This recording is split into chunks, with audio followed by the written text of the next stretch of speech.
वो इसके खिलाफ है। जहां जहां गौतम अडानी जी के मार्फत भ्रष्टाचार किया गया है, लाखों करोड़ का घोटाला किया गया है, तुम्हें तो मलहम लगाएं, शांति की बात करें, शांति की अपील करें। और वहां पर जैसा जोगी जी कह रहे थे, वहां पर डबल इंजन सरकार है, तो वहां का जिम्मेदार कौन है? वो चाहते हैं आग सुलगती रहे, लेकिन भारतीय जनता पार्टी में अगर एक भी ऐसा नेता है जिसे लगता है कि अम्बेडकर जी ने भारत के संविधान को लिखा था, उनकी बेइज्जती, उनकी अवमानना नहीं होनी चाहिए थी, तो पूरी भाजपा को माफी मांगनी चाहिए। राजस्थान में यहाँ लगातार बीजेपी जीतती रही, इस बार पटकनी खा गए और 11 सीटें बीजेपी हारी है। उसी की खुन्नस निकालने के लिए इन्होंने राजस्थान को कुछ नहीं दिया। कल प्रधानमंत्री यहाँ पर आए, बड़ी बड़ी बातें बोले, लेकिन राष्ट्रीय परियोजना इसको घोषित नहीं किया। और ये बात सच है, इस परियोजना के तहत जो कुछ भी काम किया है, घोषणा किसी ने करी हो, लेकिन काम कांग्रेस की सरकार ने किया है। ये बात इतिहास में लिखी हुई है, इसको बदल नहीं सकता। आह्वान करूंगा आप एकजुटता से रहें। और अंत में अभी आप भी बोले थे प्रताप सिंह जी, सभी नेता आ गए, सभी नेता आ गए, तो छोड़ो, ये भाजपा के लोग प्रचार करते हैं अखबार से, मोबाइल पे। पूरी कांग्रेस पार्टी एकजुट है, एकजुट रहेगी और 4 साल के बाद सरकार कांग्रेस की बनेगी। ये फालतू की बात है।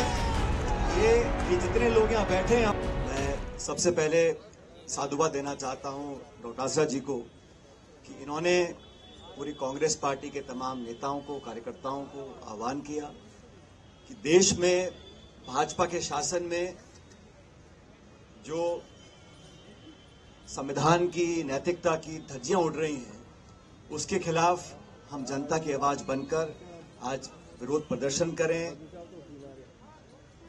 महामहिम गवर्नर साहब के घेराव का, पदयात्रा का, सत्याग्रह का, जो भी हम लोगों ने आज कार्यक्रम किया है, मैं सबसे पहले आप सबको बहुत धन्यवाद देना चाहता हूं। और सभी के भाषण आपने सुने और मुझे लगता है कि आज प्रताप सिंह जी लंबा बहुत बोले भाषण, अच्छा भाषण दिया, लेकिन आप सबकी सहमति से गहलोत साहब बैठे हैं, आपके मंत्री रहे प्रताप सिंह जी, पूर्व जिलाध्यक्ष रहे, तो मुझे लगता है हम सब लोग एक सर्वसम्मति से इस बात को मानते हैं कि आज प्रताप सिंह खाचरियावास जी जूते पहन के आए हैं, तो जो पुलिस के सामने प्रदर्शन करना है, हम सबकी तरफ से प्रताप सिंह जी को नामित करते हैं कि आगे जाएं और मजबूती से हमारी बात को रख दें। जिलाध्यक्ष रहे हैं, उन्होंने पूरी कहानी बताई, जब मैं अध्यक्ष था कैसे पुलिस आई, कैसे लाठी चली, मेरे पास जूते थे तो मैं चला गया, इन पे सैंडल थे, नहीं जा पाए।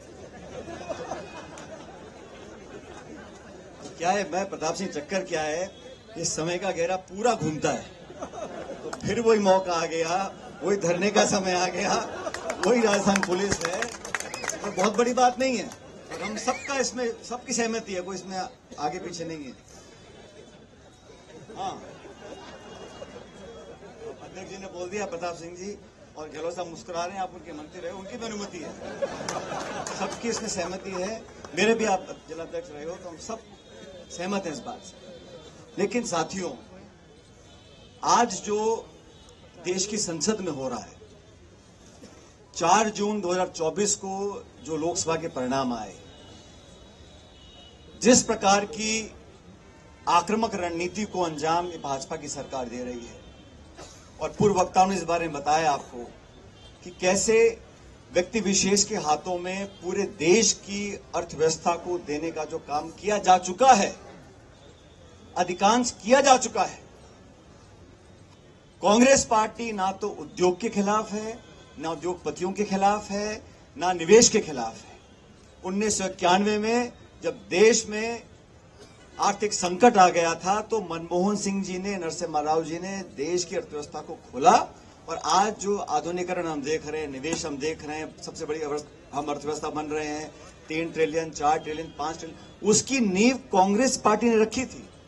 तो ये जो भाजपा के साथी बताते हैं कि कांग्रेस उद्योगपतियों के खिलाफ है, ऐसा बिल्कुल नहीं।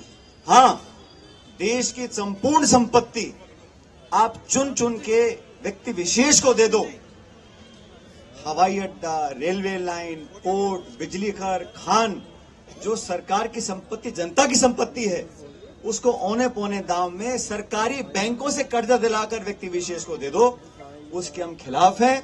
और आप सबकी जानकारी के लिए बता दूं, अमेरिका में जो कानून है जिसके तहत अदानी जी को अरेस्ट वारंट की बात करी गई है, वो कानून बड़ा स्पष्ट है और बहुत कम ऐसे मुल्क हैं दुनिया में जहां पे ऐसा कानून है। उस कानून में लिखा हुआ है, अमेरिका में अगर आप लोगों से पैसा निवेश कराना चाहते हो तो आपकी कंपनी ने दुनिया के किसी देश में अगर करप्शन किया है, स्थापित हो चुका है, तो हम आपके खिलाफ कार्रवाई करेंगे।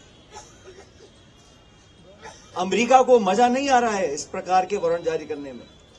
उन्होंने स्थापित किया कि भारतवर्ष में लगातार आपने भ्रष्टाचार किया, लोगों को पैसे देकर आपने ठेके लिए और वो स्थापित होने के बाद अमेरिका में वो वारंट जारी किया गया। अब भारतवर्ष में राहुल गांधी जी ने लंबे समय से इस बात को उठा रखा है कि जो लोग इस देश की संपत्ति को हड़पना चाहते हैं, लाखों करोड़ का ऋण माफ उनका करते हो, तो आप इसको अपने बगल में बिठाकर प्रधानमंत्री जी उनको दोषमुक्त करना चाहते हैं। भारत में जहां जहां करप्शन किया है, जिस राज्य में किया है, उसका खुलासा होना चाहिए और आप न्यायपूर्ण कार्रवाई करो। और राहुल गांधी जी क्या बोलते हैं कि मोदी जी नहीं कर पाएंगे, क्योंकि असली ताकत तो अडानी जी के पास है। मोदी से राजनीतिक कार्यकर्ता हैं, लेकिन पूरा जो षड्यंत्र रचा जा रहा है वो गौतम अडानी जी रच रहे हैं। और आज हमारी पार्टी का जो धरना है वो इसके खिलाफ है कि जहां जहां गौतम अडानी जी के मार्फत भ्रष्टाचार किया गया है, लाखों करोड़ का घोटाला किया गया है, देश में सत्ता का एकीकरण और उद्योग का एकीकरण, उसके खिलाफ कांग्रेस पार्टी है और उसके खिलाफ हम आज आवाज उठा रहे हैं। मणिपुर के बारे में कुछ साथियों ने बोला, किससे छिपा हुआ है कि मणिपुर में लगातार आग लगी हुई है, एक युद्ध वाली स्थिति बनी हुई है, शोषण हो रहा है, महिलाओं के साथ अत्याचार हो रहा है और लगातार वहां पर गोलियां चल रही हैं। लेकिन दुर्भाग्यवश मणिपुर राज्य में सिर्फ 2 लोकसभा की सीटें हैं।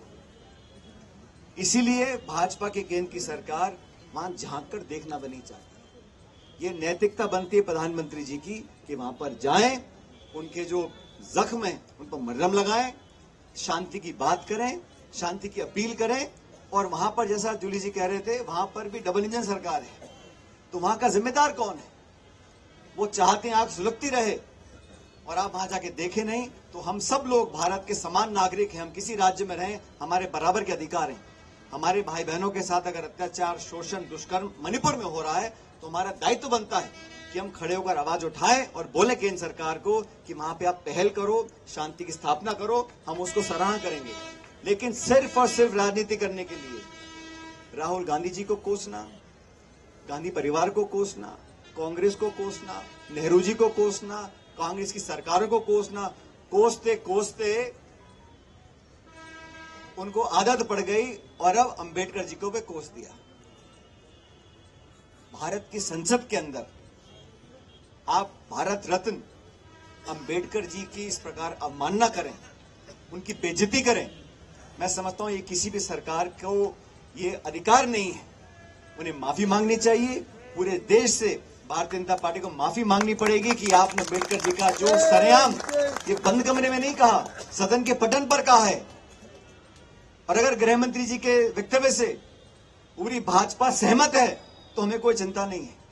लेकिन भारतीय जनता पार्टी में अगर एक भी ऐसा नेता है जिसे लगता है कि अंबेडकर जी ने भारत के संविधान को लिखा था, उनकी बेइज्जती, उनकी अवमानना नहीं होनी चाहिए थी, तो पूरी भाजपा को माफी मांगनी चाहिए इस प्रकार अंबेडकर साहब की जो बेइज्जती उन्होंने करी। दोस्तों, ये जो सरकार बनी है 2-2 बैसाखियों पे चल रही है और आप लोग जानते हो इस केंद्र के बजट में दोनों राज्यों को, तमिलनाडु को और बिहार को लाखों करोड़ रुपए दिए हैं। हमारा कोई झगड़ा वहां के नागरिकों के साथ नहीं है, बिहार के लोगों के साथ या तमिलनाडु या आंध्र प्रदेश के लोगों के साथ। आंध्र और बिहार को आपने सिर्फ इसलिए लाखों करोड़ रुपए दिए क्योंकि उन अंशों की आपको जरूरत है। राजस्थान में यहां लगातार बीजेपी जीतती रही, इस बार पटकनी खा गए और 11 सीटें बीजेपी हारी है। उसी की खुन्नस निकालने के लिए इन्होंने राजस्थान को कुछ नहीं दिया। कल प्रधानमंत्री यहां पर आए, बड़ी बड़ी बातें बोली, लेकिन राष्ट्रीय परियोजना इसको घोषित नहीं किया। और ये बात सच है, इस परियोजना के प्रति जो कुछ भी काम किया है, घोषणा किसी ने करी हो, लेकिन काम कांग्रेस की सरकार ने किया है। ये बात इतिहास में लिखी हुई है, इसको कोई बदल नहीं सकता। मैं तो आप सब लोगों से आग्रह करूंगा, भाजपा की सरकार को 1 साल हो गया है राजस्थान में, और 1 सालों में लगातार सत्ता में खिंचाव रहा, इतने सारे सत्ता के केंद्र बन गए, किसी को मालूम नहीं सरकार कौन चला रहा है, दिल्ली से चल रही है, जयपुर से चल रही है। इसलिए मैं तो आपको आह्वान करूंगा, हम एकजुटता से रहें। और अंत में, अभी आप भी बोले थे प्रताप सिंह जी कि सभी नेता आ गए, सभी नेता आ गए। अरे छोड़ो, ये भाजपा के लोग प्रचार करते हैं अखबार से और मोबाइल पे, पूरी कांग्रेस पार्टी एकजुट है, एकजुट रहेगी, और 4 साल के बाद सरकार कांग्रेस की बनेगी। ये फालतू की बात है। ये जितने लोग यहाँ बैठे हैं, हम लोग छोटा बड़ा महिला पुरुष, हम सब पूरे परिवार के सदस्य हैं, और हम लोगों को अपने परिवार के मान सम्मान की सुरक्षा रखनी है। राहुल गांधी जी के आदेश के अनुसार हम राजस्थान की सरकार को चैन से बैठने नहीं देंगे, और 4 साल के बाद दोबारा कांग्रेस का शासन बनेगा। ये जिम्मेदारी हम सब लोगों की है, कोई बड़ा छोटा नहीं है। आज किसी पे पद है, किसी पे नहीं है, लेकिन हम सब इस कांग्रेस परिवार के सदस्य हैं, साथ में जिए हैं, साथ में लड़ेंगे, और साथ में कांग्रेस का राज दोबारा लेकर आएंगे। लेकिन जरूरत पड़ेगी तो हम सबको सामने आके लड़ना पड़ेगा। ये संघर्ष का समय है। दिल्ली और जयपुर में हम लोग सोचे कि अपने आप चुनाव होंगे, अपने आप नहीं, कार्यकर्ता हमको देखते हैं।